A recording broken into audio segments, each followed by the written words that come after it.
Praise the lord. అందరూ బాగున్నారా? ఇప్పుడు నేను మీకు ఒక విషయం చెప్తాను, జాగ్రత్తగా వినండి. నేను ఒంటరినైపోయాను. నిజంగా అండి, నేను ఒంటరిగానే మిగిలిపోయాను. ఎవ్వరూ నన్ను ప్రేమించేవాళ్ళు లేరు. ఎవరు నా బాధ అర్థం చేసుకొని నన్ను ఓదార్చేవాళ్ళు ఎవరు లేరు. నా శ్రమల్లో, నాకొచ్చిన ఈ ఆపదల్లో, ఈ శ్రమల్లో, ఈ బాధలు పోవడానికి నన్ను ధైర్యపరిచేవాళ్ళు ఎవ్వరూ లేరు. అందరూ ఉన్నారు నా చుట్టూ, ఇంతమంది ఉన్నా కూడా నన్నుగా ప్రేమించేవాళ్ళు, నా బాధ తెలుసుకొని ఆ బాధ పోగొట్టేవాళ్ళు ఎవ్వరూ లేరు. ఎందుకంటే అందరూ నన్ను విడిచిపెట్టేశారు. నేను ఒంటరినైపోయాను. నా తల్లిదండ్రులు నన్ను విడిచిపెట్టారు. నా స్నేహితులు, నాతో పాటు చదువుకున్న వాళ్ళు, నాతో చాలా స్నేహంగా ఉండేవాళ్ళు నన్ను ఎప్పుడు విడిచిపెట్టకుండా ఉంటారు అని నేను నమ్మిన నా స్నేహితులు కూడా నన్ను వదిలేసి వెళ్ళిపోయారు. నేనెవరినైతే మనస్ఫూర్తిగా అందరికన్నా ఎక్కువగా ప్రేమించానో వాళ్ళు కూడా నన్ను వదిలేసి వెళ్ళిపోయారు. ఎందుకంటే ఇప్పుడు నేను ఒంటరినే. అందుకే నేను ఒంటరినైపోయాను అని చాలా మంది మనలో బాధపడతా ఉంటారు కదా. ఇంతమంది నా చుట్టూ, ఇంతమంది ఉన్నా కూడా నాతో ప్రేమగా మాట్లాడేవాళ్ళు లేరు. నా ప్రాబ్లం చెప్తే దానికి సొల్యూషన్ చెప్పేవాళ్ళు లేరు. నా బాధల్లో, నా శ్రమలో నాకు ధైర్యం చెప్పేవాళ్ళు లేరు. నాకేదైనా ఆర్థిక సహాయం కావాలంటే నాకు సహాయం చేసేవాళ్ళు లేరు అని మనలో చాలా మంది కూడా బాధపడతా ఉంటారు కదా. మనం ప్రేమించిన వాళ్ళు మనల్ని దూరం పెడితే ఆ బాధ ఎంతగా ఉంటుందంటే అది ఆ బాధ భరించే వాళ్ళకి తెలిసిద్ది కదా. ఆ ప్లేస్లో ఉంటే ఆ బాధ ఏంటో మనకు తెలిసిద్ది. అయితే ఇలాగే బైబిల్లో కొంతమంది కూడా ఒంటరి వాళ్ళు అయిపోయారు. అందరూ ఉండి కూడా, అన్నీ ఉండి కూడా ఒంటరిగా ఉండడానికే ఇష్టపడ్డారు. ఒంటరిగానే ఉన్నారు. దానివల్ల వాళ్ళు నష్టపోయారా? అలా ఒంటరిగా ఉండడం వల్ల వాళ్ళకి కీడేమన్నా వచ్చిందా? నష్టమేమన్నా జరిగిందా? లేదండి. ఇంకా దేవునికి దగ్గరయ్యారు. పూర్తిగా దేవునికి దగ్గరైపోయారు. ఇంతకు ముందన్నా కాస్త గ్యాప్ ఉండేది దేవునికి వాళ్ళకి.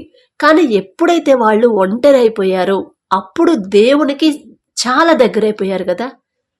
అలా మనం బైబిల్లో చూసినట్టయితే కొంతమంది దావీదు బాలుడుగా ఉన్నప్పుడే గొర్రెలను మేపడానికి అడవిలోకి వెళ్ళేవాడు కదా.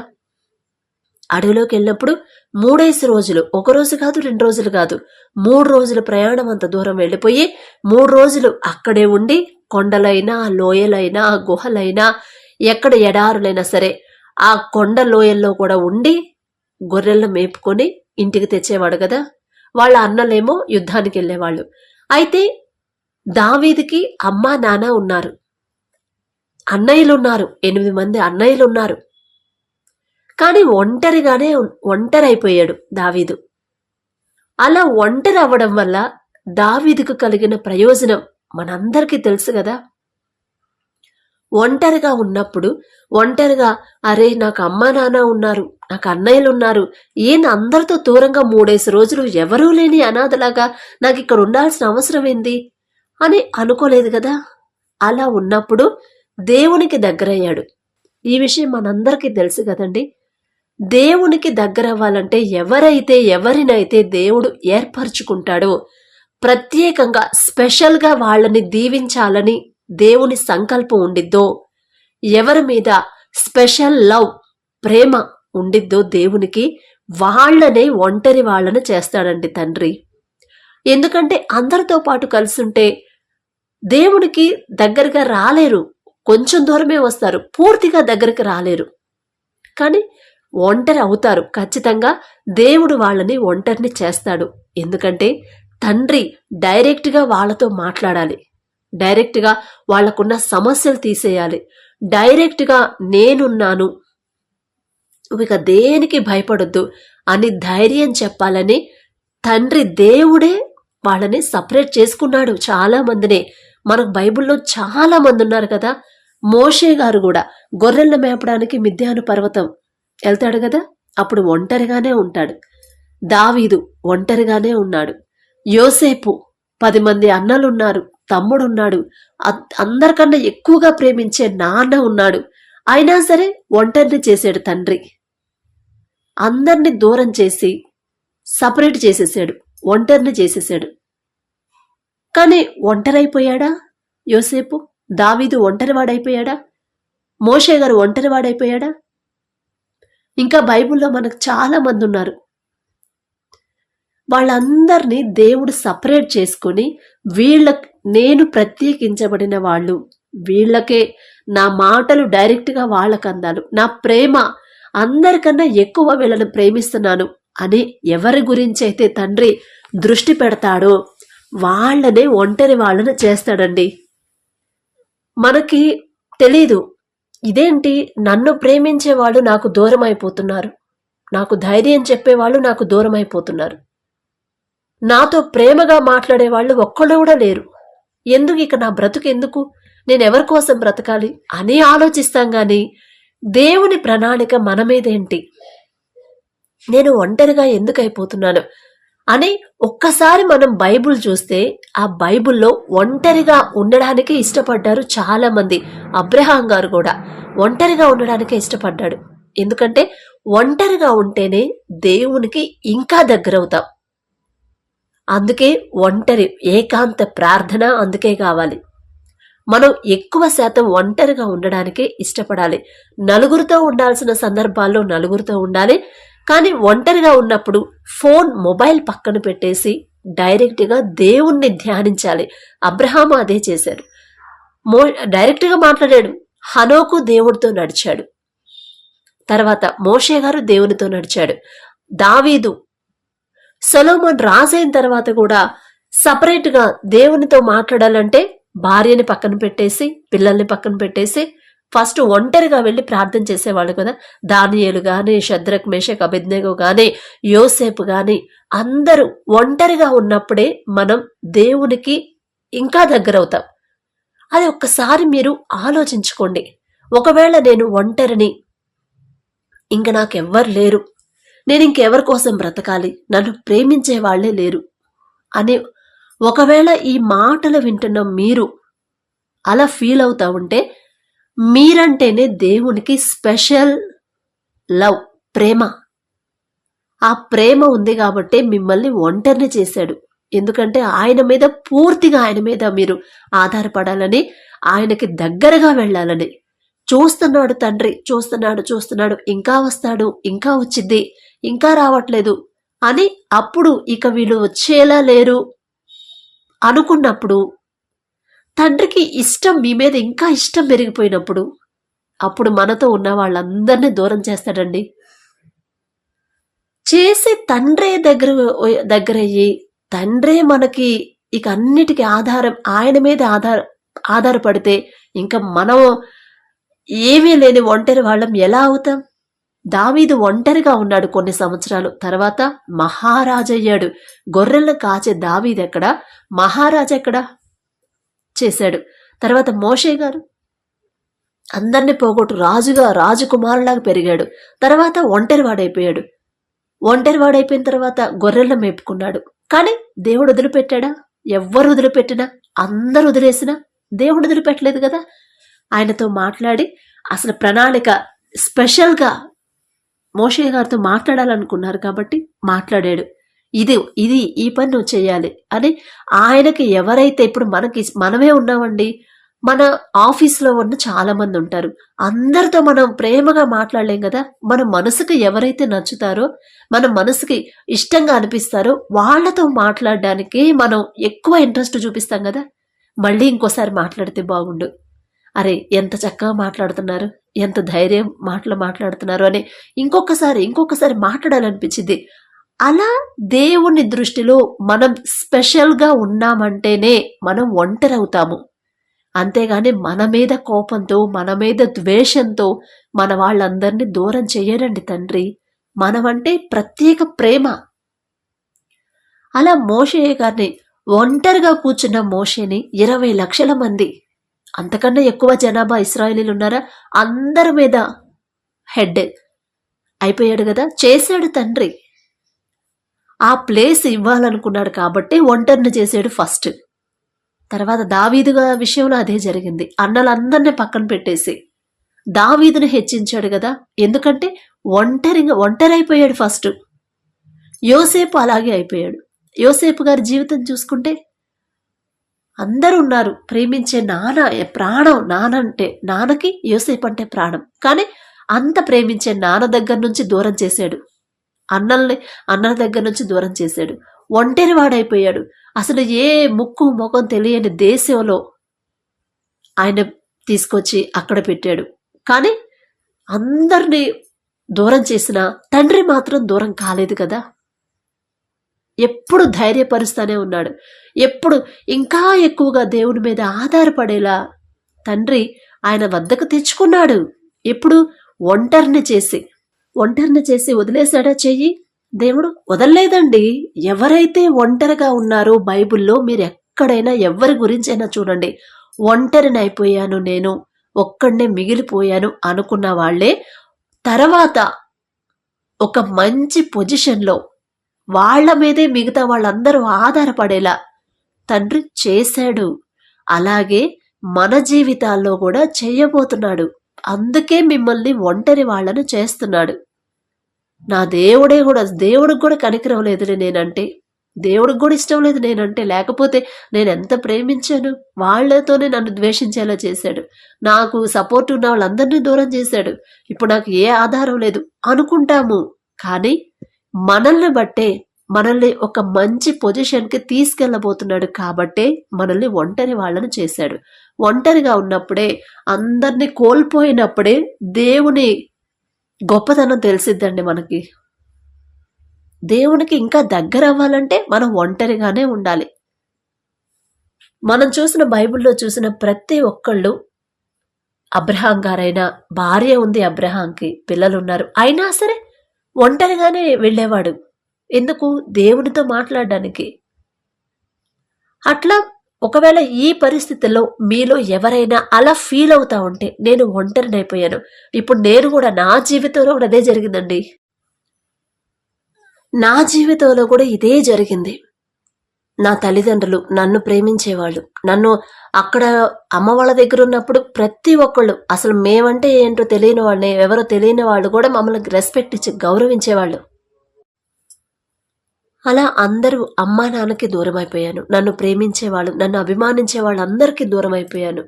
ఏ రాష్ట్రం, నేను ఉన్న రాష్ట్రం వేరు, నేను వచ్చిన రాష్ట్రం వేరు. అక్కడ ఎవ్వరూ నాకు తెలిసిన వాళ్ళు లేరు, స్నేహితులు కాంటాక్ట్లో లేరు. నేను ఎవరినైతే నమ్మి వచ్చానో ఆయన ద్వారా కూడా చాలా బాధలు పడ్డాను.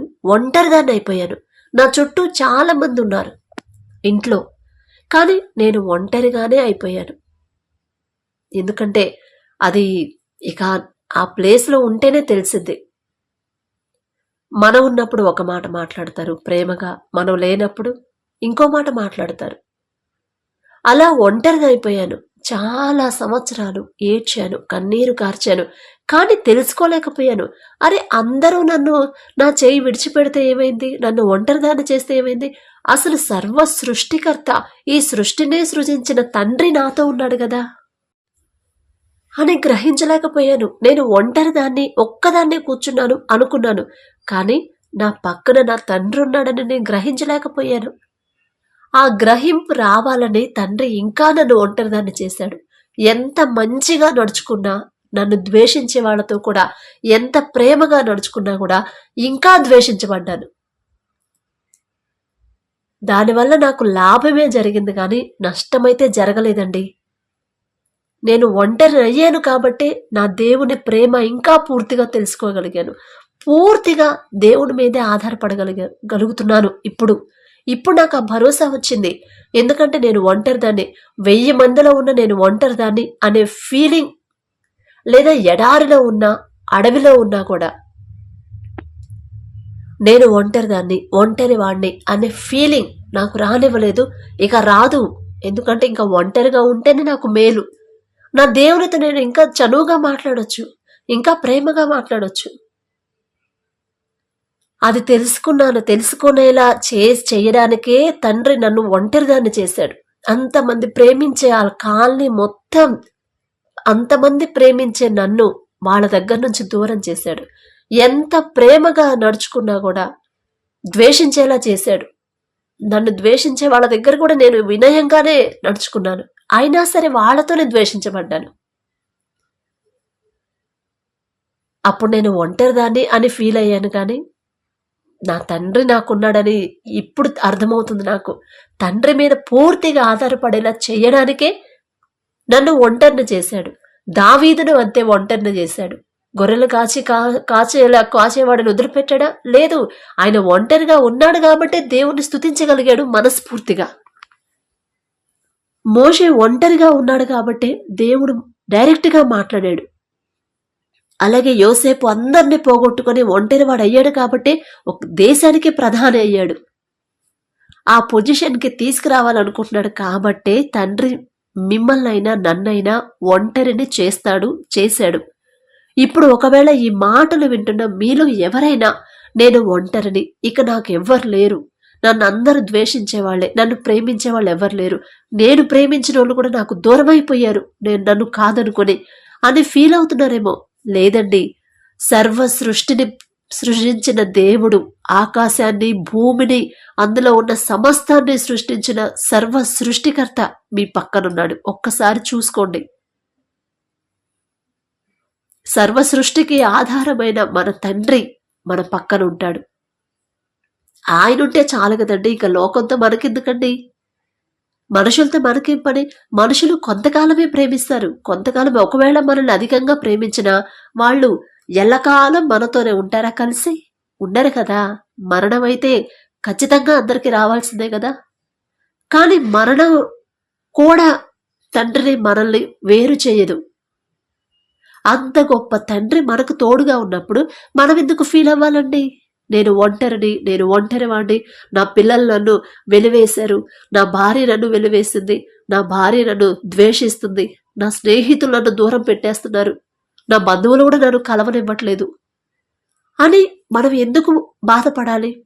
మనమేంటో మన మనసేంటో మన తండ్రికి తెలుసు కదా. మీ మనసు మంచిది కాబట్టే, ఆ మంచి మనసు మీకు ఇచ్చాడు కాబట్టే మిమ్మల్ని ఒంటరిని చేశాడు తండ్రి. ఎందుకంటే ఆయన మీకు తోడుగా ఉండాలని కోరుకుంటున్నాడు. మిమ్మల్ని ప్రత్యేకంగా ఇష్టపడుతున్నాడు. ప్రేమించడం వేరు, ప్రత్యేకంగా సపరేట్గా ఇంకా స్పెషల్గా ప్రేమించడం వేరు కదా. ఆ ప్రేమ, తండ్రి చూపించే ప్రేమ కల్మషం లేని ప్రేమ కదా. మన నుండి ఏది కోరుకోదండి, ఇంకా మనకే ఇవ్వడానికి ఆయన సిద్ధపడుతున్నాడు. మన కోసం ఆయన ఆశీర్వాదాలు అక్కడ సపరేట్ చేసి పెట్టాడు. అవి మనకి రావాలంటే, మనం పొందుకోవాలంటే ఫస్ట్ మనం ఆయన దగ్గరికి వెళ్ళాలి కదా. అందుకనే ఆ ఉద్దేశంతోనే మనం ఒంటరి వాళ్ళం అయిపోతామే. కానీ దేవుడు కూడా మన చెయ్యి విడిచిపెట్టడండి. మనం ఎవరినైతే తండ్రి ఎక్కువగా ప్రేమిస్తాడో వాళ్లే ఒంటరిగా అయిపోతారు ఒకానొక టైంలో. కానీ ఎల్లకాలం ఒంటరి వాళ్ళు కారు. కానీ మీరు తెలుసుకోవాలి, మనం తెలుసుకోవాలి, నేను ఒంటరిని కాను. ఎడారిలో ఉన్నా, నా చుట్టూ ఎవ్వరు లేకపోయినా, నడి సముద్రంలో ఉన్నా, గాఢాంధకారంలో ఉన్నా నేను ఒంటరి దాన్ని కాదు. ఎందుకంటే సర్వ సృష్టికర్త నాతో ఎవ్వరూ రాలేరు. నేను ప్రేమించే నా పిల్లలు నాతో పాటు రాలేరు. నా భార్య నాకు తోడు రాదు, నా భర్త నాకు తోడు రాడు, నా బంధువులు నాకు తోడు రారు, నా స్నేహితులు ఎవ్వరూ నాతో పాటు నడవలేరు. నేను ఎడారిలో ఉన్నప్పుడు కూడా నాకు బాధ కలగకుండా జాగ్రత్తగా నాతో నడిచి నన్ను నడిపించే తండ్రి, సర్వ సృష్టికర్త నాకున్నాడు. ఇక నేనెందుకు భయపడాలి? అసలు నేనెందుకు బాధపడాలి? ఇంకా వీళ్ళ ప్రేమ కోరుకుంటే వీళ్ళ ప్రేమ కలకాలం ఉండదు, కొంతకాలమే మనుషుల ప్రేమ. కానీ నా తండ్రి ప్రేమ నేను మరణించిన తర్వాత కూడా ఎప్పుడు మారని ప్రేమతో. మనుషుల ప్రేమ మారిపోయింది కొంతకాలానికి, కానీ దేవుని ప్రేమ మారని ప్రేమ, మారని దేవుడు. ఆ ప్రేమ, ఆ శ్రేష్టమైన ప్రేమ మనకుంది అనే ధైర్యం మీరు తెచ్చుకోవడానికే మీరు ఒంటరైపోయారు. కానీ దేవుడు మీ చెయ్యి విడిచిపెట్టాలని కాదండి. ఒకవేళ ఈ పరిస్థితిలో ఉండి ఈ మాటలు వింటుంటే ఒక్కసారి ఆలోచించుకోండి. నేను ఒంటరిని కాదు, నా తండ్రి నాకున్నాడు. ఆయన మామూలు తండ్రి కూడా కాదు, ఆయన అనాథ కాదు, ఆయన దగ్గర ఏమీ లేనివాడు కాదు. సర్వ సృష్టిని సృజించాడు నోటి మాటతో. సమస్తము ఆయన దగ్గరే ఉన్నాయి, సర్వ సంపదలు ఆయన దగ్గరే ఉన్నాయి. అంత పెద్ద ఐశ్వర్యవంతుడు, అంత పెద్ద కోటీశ్వరుడు, ఒక మిలియనీర్ నా తండ్రి. ఆయన నా పక్కన ఉన్నప్పుడు నాకేం పని ఈ మనుషులతో అని ధైర్యం తెచ్చుకోండి. ఈ మాటలు మీకోసమే, నా మాటలు కాదండి. ఈ మాటలు చెప్పమని తండ్రి ఎందుకనో మరి ఆలోచనిచ్చాడు. కాబట్టి ఎవ్వరూ ఫీల్ అవ్వద్దు. అలా ఒకవేళ ఫీల్ అయితే మీ పక్కన దేవుడు ఉన్నాడు అని ఫీల్ అవ్వండి. ఒక్కసారి బైబిల్లో ఒంటరిగా ఎవరైతే జీవించారో ఒక్కసారి రిపీట్ చేసుకోండి. ఒక చిన్న ప్రార్థన చేస్తాను. కృపగల దేవా మీకు స్తోత్రం, రాజాది రాజా మీకు స్తోత్రం, దేవాది దేవా మీకు స్తోత్రం తండ్రి. మరి ఈ మాటలు బట్టి ప్రభా, ఈ నా మాటలు కాదు తండ్రి, ఒకవేళ ఈ మాటలు వింటున్న వారిలో ఎవరైనా నేను ఒంటరి వాడను, ఒంటరి దానను, ఇక నన్ను ఎవరు ప్రేమించరు, ఎవరు నాకు సహాయంగా ఉండరు, నాతో ఎవరు మాట్లాడరు, నన్ను అందరూ వెలివేశారు, నేను ఒంటరి వాడనైపోయాను, ఒంటరి దానైపోయానని ఎవరన్నా పరిస్థితిలో ఉన్నారేమో. అందుకనే ప్రభా ఈ మాటలు వాళ్ళకు చేరడానికే ప్రభా మాటలు చెప్పిస్తున్నారేమో, మాట్లాడుతున్నారేమో. ఈ నా మాటలు కాదు తండ్రి, నేను చెప్తే వాళ్ళకి ధైర్యం రాదు, మీరు చెప్తేనే వారికి ధైర్యం వస్తుంది తండ్రి. మరి వారి పక్కన మీరున్నారని వాళ్ళకు చూపించమని అడుగుతున్నాం ప్రభా. ఒకప్పుడు నేను అదే ఫీలింగ్లో, అదే బాధలో ఉన్నాను, ఇదే బాధను అనుభవించాను. నేను ఒంటరిదాన్ని అయిపోయాను, నా తల్లిదండ్రులు నాకు దూరం అయిపోయారు, నన్ను ప్రేమించేవాళ్ళు, నన్ను అభిమానించే వాళ్ళు అందరూ దూరం అయిపోయారు, నేను అభిమానించే వాళ్ళు, నేను ప్రేమించే వాళ్ళు కూడా నన్ను ద్వేషిస్తున్నారు. ఇంకా నేను ఎవరి కోసం బ్రతకాలి, నన్ను ఇక ఈ భూమి మీద నన్ను ప్రేమించే వాళ్ళు ఎవ్వరూ లేరు అని బాధపడిపోయాను. కానీ మీరున్నారని తెలుసుకునేలా నాకు సహాయం చేశారు. అమ్మా, ఎవ్వరు విడిచిపెట్టినా, ఎవ్వరు నీకు దూరమైనా, అందరూ నిన్ను ద్వేషించినా సరే నేనున్నానమ్మా, నేనున్నాను తల్లి, నేనున్నాను నీకు తోడుగా, నిన్ను నడిపించేందుకు నేనున్నాను, నీకు సహాయం నేను పంపిస్తాను, నీకు ధైర్యాన్ని నేనిస్తాను అని నాకు తోడుగా నడిచి నన్ను ధైర్యపరిచారు. అదే ధైర్యం ఇప్పుడు ఈ మాటలు విని ఈ పొజిషన్లో, ఆ పరిస్థితిలో ఎవరైతే ఉన్నారో నాకైతే తెలియదు ప్రభా, కానీ మీరు చూస్తున్నారు. ఈ మాటలు ఎవరికైతే మీరు చెప్పాలనుకుంటున్నారు వారితో ఒక్కసారి వాళ్ళ మనసులోకి మీరు వెళ్ళి ధైర్యాన్ని ఇవ్వండి తండ్రి. నేను చెప్తే వాళ్ళు ధైర్యం తెచ్చుకోరు, కానీ మీరు చెప్తేనే వాళ్ళు ధైర్యం పొందుతారు తండ్రి. బైబిల్లో ఎంతో మంది ప్రభా మరి మీ బిడ్డలు ఒంటరి వాళ్ళని చేశారు, ఒంటరి వాళ్ళు అయిపోయారు ఒకానొక సమయంలో. కానీ మీరు విడిచిపెట్టలేదు తండ్రి. మీరు మాట్లాడి మరలా వాళ్ళ పరిస్థితి కొన్ని వేల మందికి, కొన్ని లక్షల, కొన్ని కోట్ల మంది మీద అధిపతిని చేశారు తండ్రి. అదే పరిస్థితి ఇప్పుడు ఎవరైతే ఒంటరిగా ఫీల్ అవుతున్నారో వాళ్ళకు కూడా ఆ ధైర్యాన్ని ఇచ్చి ఆ స్థితికి తీసుకెళ్ళమని అడుగుతున్నా. నా మాటలు కాదయ్యా, నాకైతే అర్హత లేదు తండ్రి. అసలు మీరు నా ద్వారా వాళ్ళతో మాట్లాడడానికి నాకైతే అర్హత లేదయ్యా. ఏ పాటి దాన్ని తండ్రి. ప్రభా, అందును బట్టి మీకే స్తోత్రం తండ్రి. ఒక్కసారి వారి పక్కన ఉండి వారికి ధైర్యాన్ని ఇవ్వండి. వాళ్ళ తల మీద మీ చెయ్యి, మీ హస్తం ఉంచిరా ప్రభా. నేనున్నానమ్మా, నేనున్నానయ్యా, మీరు భయపడొద్దు, నేనున్నాను, నేనే మీకు తోడుగా ఉంటే ఇంకా మీకెవరు కావాలి అని ఒక్క మాట మీరు మాట్లాడితే ధైర్యం తెచ్చుకొని ఓదార్పు పొందుతారు తండ్రి. మీ కృప తండ్రి. మరి ఒంటరిగా ఫీల్ అయ్యే వాళ్ళందరికీ మీ నుండి ఆ ధైర్యం అందుకునేలా మీ కృప అనుగ్రహించమని, ఎటువంటి అర్హత లేని నేను యేసు నామములో అడుగుచున్నాము తండ్రి. ఆమేన్.